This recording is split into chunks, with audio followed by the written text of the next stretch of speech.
వేదాంశ్ ఏం ఆడుకుంటున్నావు? వేదాంశ్ వేదాంశ్ ఇప్పుడు ఈ బొమ్మలు కావాలా?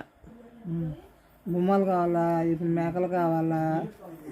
బొమ్మలు ఆడుకుని 6 నెలలు పడ్డాయంటే ఆడుకునే రోజులే కదా. ఇది తీసుకో.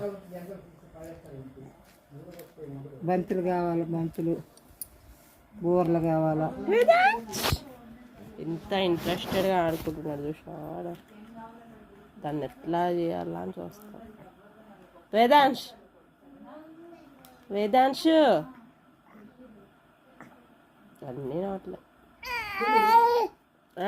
ఏమే ఇంట్రెస్ట్ తప్పించేస్తాను.